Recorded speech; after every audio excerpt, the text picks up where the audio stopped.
Stop sucking the ambassador's dick. No, let him finish. Hello, what's the crack? What's the story? Welcome back to the channel. I'm back again with Tyler, showing a guest appearance. Actually, not another, just Samuel's guest appearance. number one guest. Today we're doing some Dave Chappelle, and this is Dave Chappelle on Terrorist. This is one of my favorite Dave Chappelle stand-up. I think you'll really like this. As you can see, he's really young here. It's proper young, innit? I'm thinking mid-20s. Airline still attacked. It's bold now. But yeah, I think you really like this. Let's go. I'm serious. It's one time racism saved my life, man. I was on a plane. I was coming from overseas, and I don't know how this guy got a machine gun on the plane, but he stood up, man. He said, "Everybody, get on the fucking ground. Nobody look at my face." I started freaking out. Because he was Chinese, I was like, why is he talking like that? He was screaming and crying. I was the only brother on the plane. Well, I thought I was the only brother. I looked over, there was one other black dude. He was from Nigeria. I looked over at him, he was looking right in my face, man. He didn't say two words to me, he just looked at me, he was like...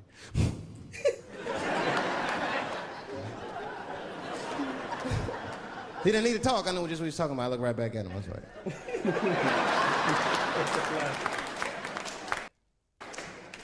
Some white dudes on the front of the plane seen us, they were like, "Oh my God. I think those black guys are gonna try to save us." What?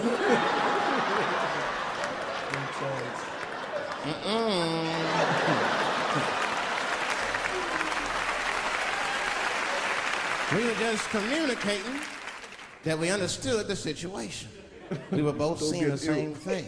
What we understood was simple. Wait, what'd you say? He said, don't be a hero. Just stay where you are, I'll see where I am. Just relax. What would you do in that situation though? Just sit down. Just Being relax. black, you already have a target at your back. You already stand out, so what else can you do? Like, I'll just relax, man. I'm not gonna be a hero, man. Fuck that. Don't be a hero.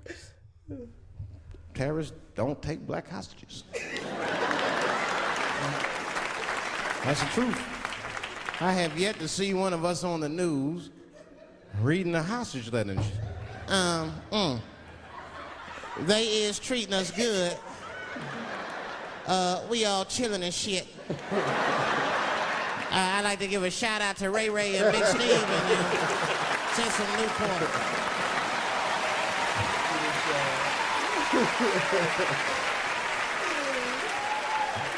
You're not gonna see it. Terrorists are smart. They know what they're doing there, you know. They terrorists. They know it's black people's bad bargaining chips.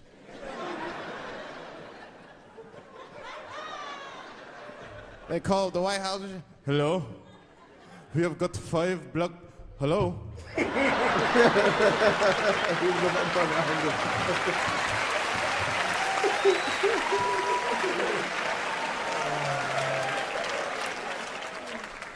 You'd be back in D.C. You know, I was thinking, man, this is an election year.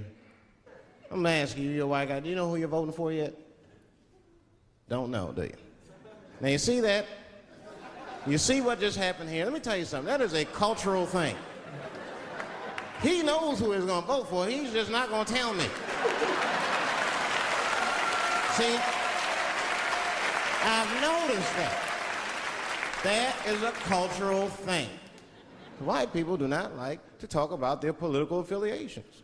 It's a secret. You ever ask a white guy who's voting for you? "Hey, Bob, who are you gonna vote for?" Dave, whoa. Take it easy now. Take it easy. So anyway, I was fucking my wife in her ass, right? And I mean, it was something else. Yeah, but who are you voting for? Dave, come on with the voting. I'm trying to tell you about fucking my wife. You're asking me all these personal questions. They don't like to divulge that information because it matters to them. Black people talk about that shit. Black people will openly talk about politics. Black people will openly talk about beating up politicians and shit. If I see George Bush, I'll kick his motherfucking ass for cutting my Medicaid. Okay, say it. Why would we just say it? But there's a reason for that. It matters more for that. It matters more. Black people see, even when I vote, right? Which I don't. But even when I like think about like who I would vote for, right? I don't even look at their political policies. I just look at their character. You know what I'm saying now? You gotta read. No, I'm serious. You gotta read. You know what's crazy? That reminds me of, remember when Barack Obama was gonna be president? I feel like most black people voted for Barack Obama because he's black. Literally, they had no clue what was coming to them. Not just Literally. Now we got a brother and what else now? Yeah. I remember back then, this was 2008, 2009, in Ireland. I remember I was thinking I was actually hoping Barack Obama wins. Why? Because I'm black as well. That's the reason why. No, I had no clue where his plans I was. even know him beforehand, before he got onto the news and like, oh, black president made it. Black like, president. Just because it's black, yeah. Innit? I don't want to live in the We'll have country. him, we'll have him. We'll have him. Read between the lines. Like, you know, you look at Clinton, and black people like Clinton, because we've seen him on the campaign. I saw one thing on the campaign trail. He actually just picked a black baby up and kissed him. Come here, you little nigger baby. Mwah! Just kissing him. I said, I like that. He did not hesitate or nothing. You see George Bush Jr., he be there, ugh.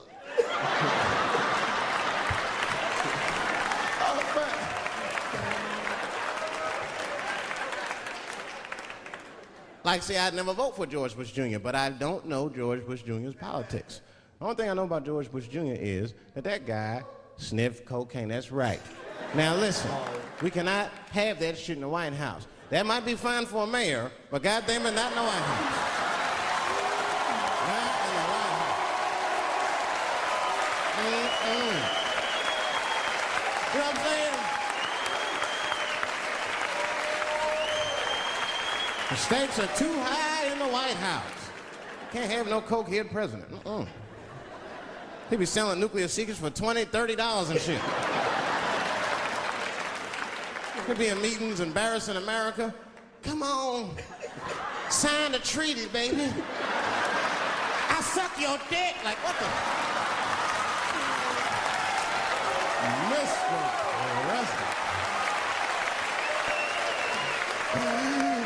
President. Mr. President, that is not how we do business here, sir. Stop sucking the ambassador's dick. No, let them finish.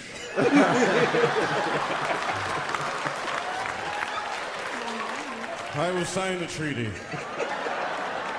There will be peace in Israel finally. What? I vote about world peace. Did you hear that? The peace in Israel. Yeah. That just shows you how long that war is still going on to today, you know.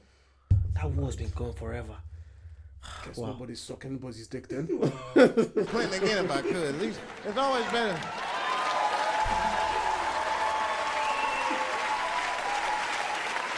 Now again, I'm not looking at his politics. Don't know what his politics are. I'm just looking at his behavior. I understand that kind of behavior. I know a lot of dudes with them shortcomings. Weed smoking fornicators. There's a lot of them. I mean, come on now. Let's be honest. Let's be honest. Bill Clinton was not the first president to do what he did. Now let's think back for a minute. Remember a guy named Kennedy, John F. Kennedy? Remember him? He fucked Marilyn Monroe. Matter of fact, him and his brother Bobby fucked Marilyn Monroe. And history doesn't talk about that much. You know why history doesn't talk about that much? Because those 2 pages in history are stuck together.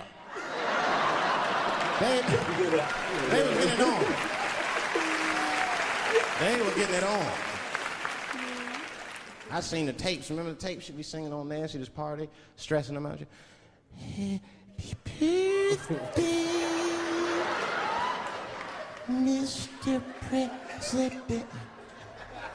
Bitch, my family's here.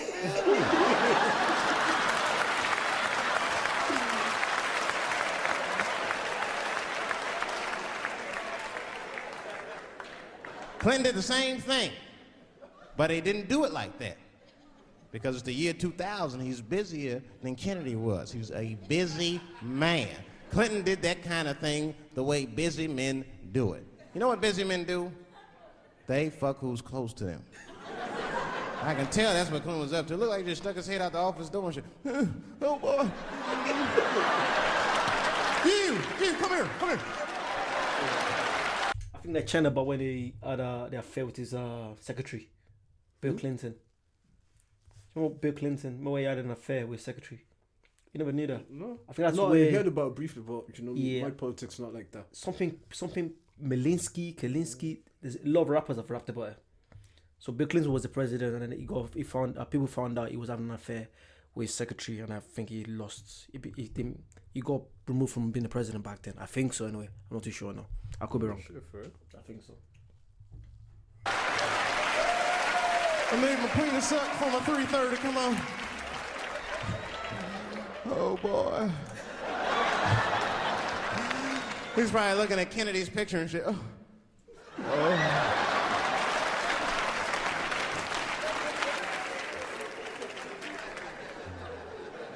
And then to top it off, Oh, wow. Okay. Yeah, I think that was good. I prefer him when I was younger. Not sure what you. To me, this was at the start it was a bit of comedy, but it's more like a history lesson. Yeah. Even you having to explain that to me, I was like, Eddie's not explaining a joke to me. Eddie's giving me a history lesson. Yeah. I'm like, I feel like it was both. Yeah, he's on stage just teaching us about history and shit, but I think that's what, even today, most of his stand-up right now is more political views. It's political views, but he brings a kind of comedy part to it. It's just him talking about what's going on about coronavirus, about the presidency, about Obama, and then even trying to make it fun. That's what it's all about. Or him talking about LGBTQ. That's literally what his stand-up is about now. Him and Ricky Gervais, all the top comedians, I think that's what they do now.